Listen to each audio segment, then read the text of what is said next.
Scanning for audio.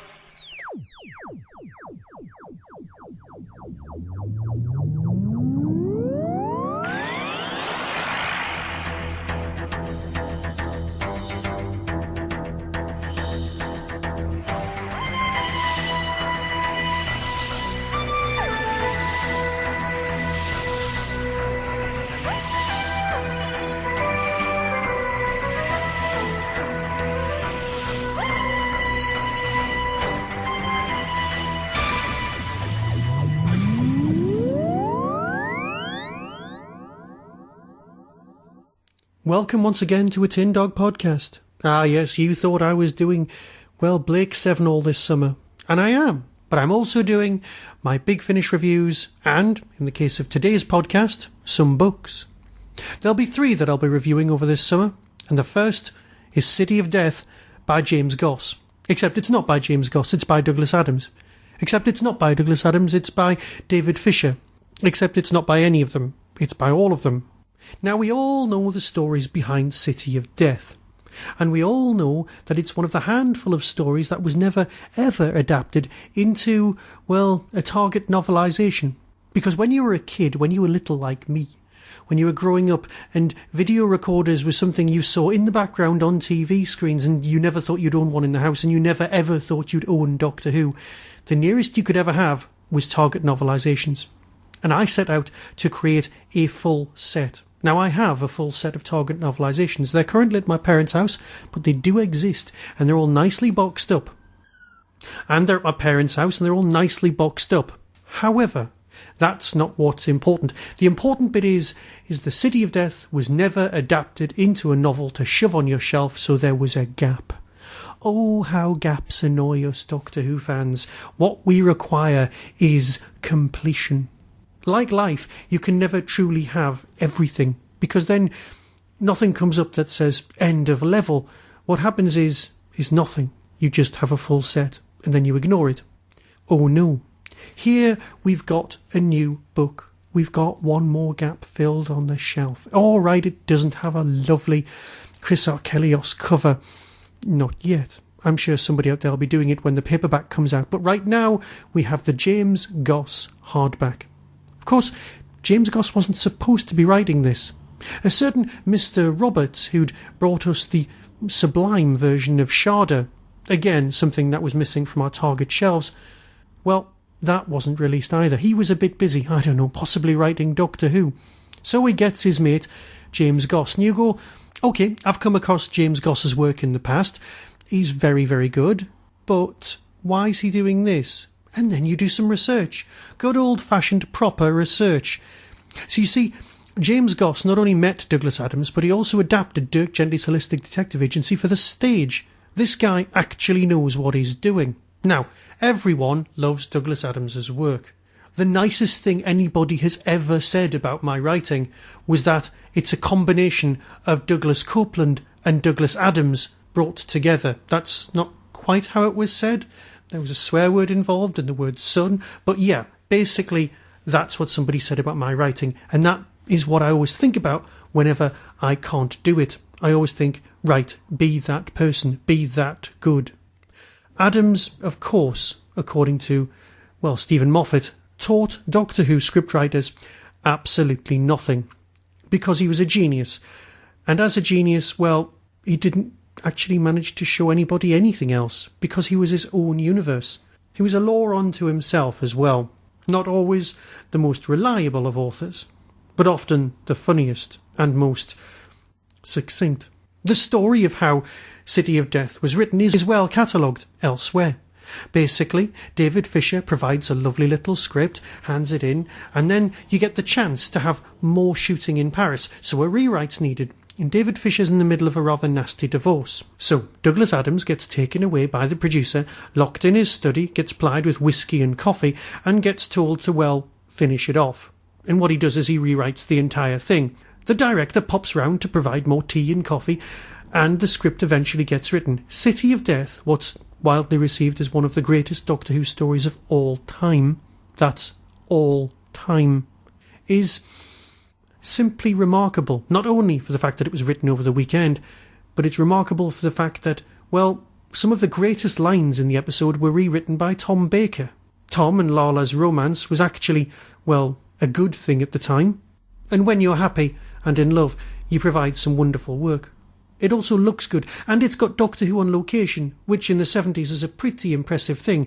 Thank you, unit production manager Mr. JNT. So that's the reality, that's the video, that's the DVD, that's the story we watched because ITV was on strike and it got 17 million people watching it. It's just beloved. Also, the storyline eventually was lifted by Adams and converted into big chunks of Dirk Gently's Holistic Detective Agency, again much beloved. Where exactly David Fisher's work starts and ends and becomes Dirk Gently, that is for the lawyers and not for me. I just don't know. So, the actual being that is this book, it actually has far, far too many authors in order to put it down as one thing. Stick Douglas Adams' name on the front of a book, however, you will end up with a very nice set of sales figures. Let's face it, we'd all love another Douglas Adams book, but it's just not going to happen.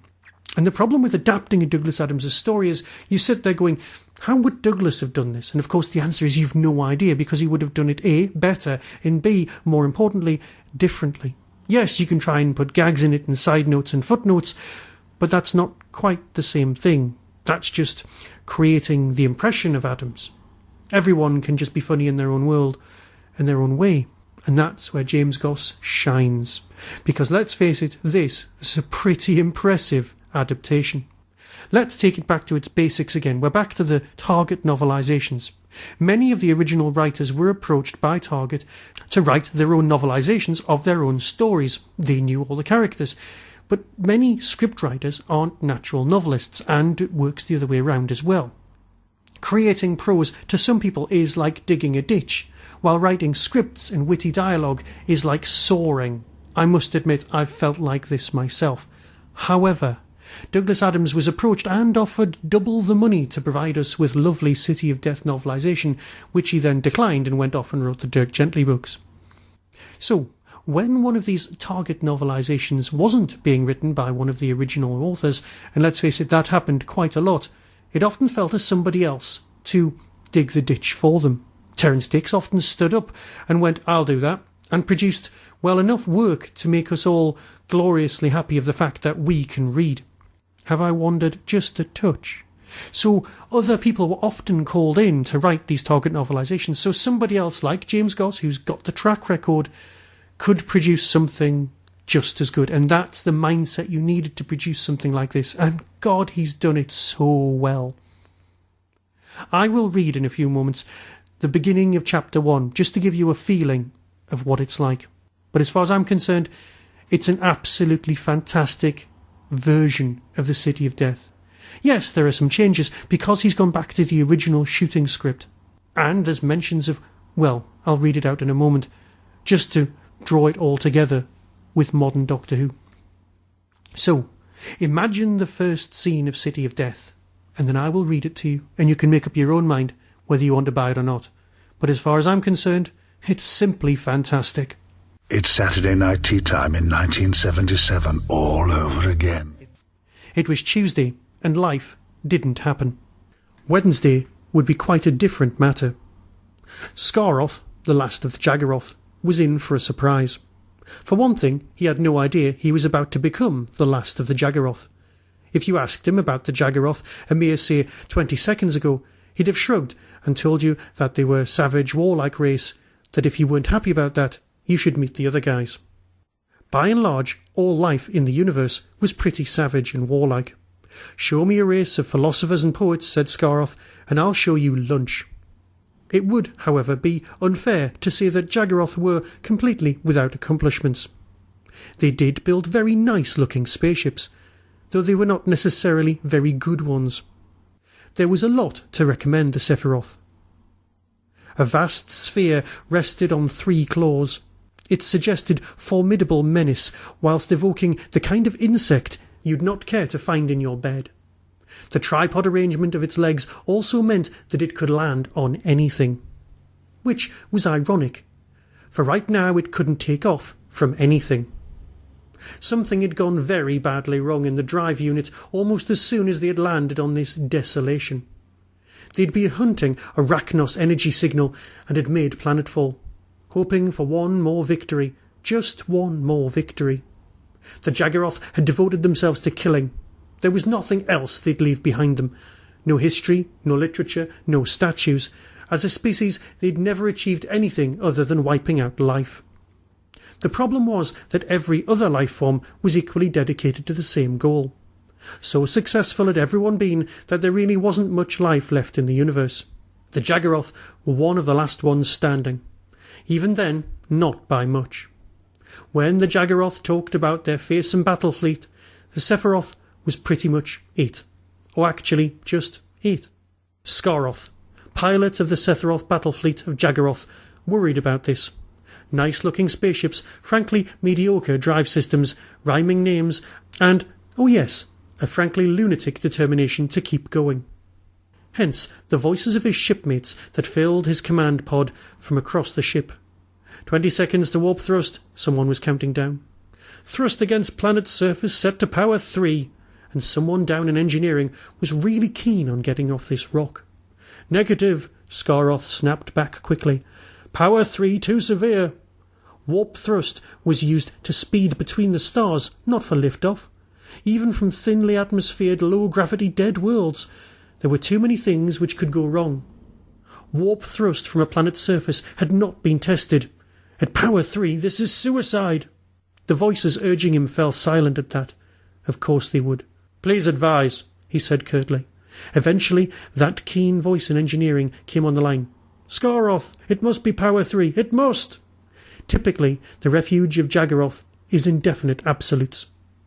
Scaroth twisted his face into a cynical expression, well, as cynical as an expression as could be conveyed by a face that was a mass of writhing green tentacles grouped around a single eye. As pilot, Scaroth was in charge, the one to push the button. If history remembered this at all, it would be his fault. He knew that it was a stupid decision, but then again, from an evolutionary point of view, the Jaggeroth had made a lot of fairly stupid decisions. 10 seconds to warp thrust, prompted the countdown. Was there a trace of desperation in the voice? Scaroth ran his green hands over the terminal. If the Sephiroth had been working properly, warp control would have been a mass of status readouts, all of which he had been carefully trained to simultaneously process. Instead, the panels flashed up requesting urgent software updates, or was simply blank. Scaroth was relying on his instincts and the voices filling the module, and the rest of the crew seemed happy to leave it up to him. Advise, he repeated, hoping to hear someone speaking sense. The response that came was weary. Scaroth, the Jaggeroth are in your hands. Without secondary engines, we must use our main warp thrust. You know this. It's our only hope. You are our only hope. Thanks for that, thought Scaroth, his tentacles now positively quivering with cynicism. And I'm the only one directly in the warp field. In other words, I'll be the first one to go. I know the dangers. That was as close as a Jaggeroth had ever come to asking for a rethink. Once they committed to an idea, no matter how lethal or ludicrous, the Jaggeroth stuck to it. Confirming his thoughts, the countdown came back on, sounding quite determinedly chipper. Whatever something was going to happen now, 3 seconds, 2, 1, Scaroth had a last attempt. What will happen if all goes wrong? If the atmosphere and gravity combine with the warp thrust to do something really unexpected and horrible, starting with me? Ah well, what's the use? Arguing with the Jaggeroth had only ever ended in death. Scaroth pressed the button.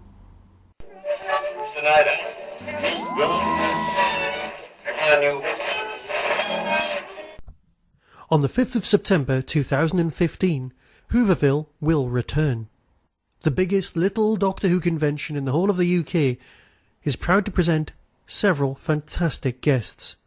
First off is the Colin Baker, a man who needs absolutely no introduction. Guests also include the author Jenny Colgan, responsible for Dark Horizons and Time Trips, Richard Marson, the man behind JNT, The Life and Scandalous Times, and the brand new book Drama and Delight, the biography of Verity Lambert, Dan Starkey, the man behind the mask when it comes to Commander Strax, and of course Ian the Elf in the Christmas special.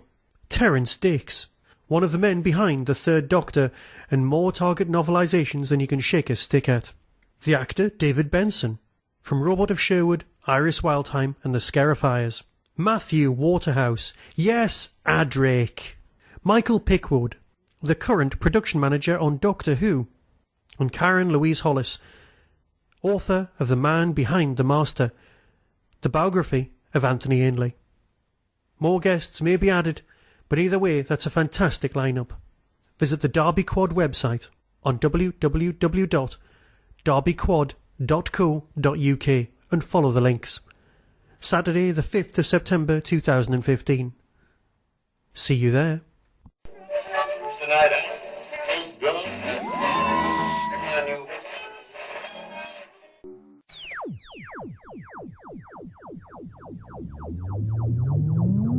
You've been listening to the Tin Dog Podcast, available on RSS, iTunes, Stitcher, Audio Boom and Tumblr.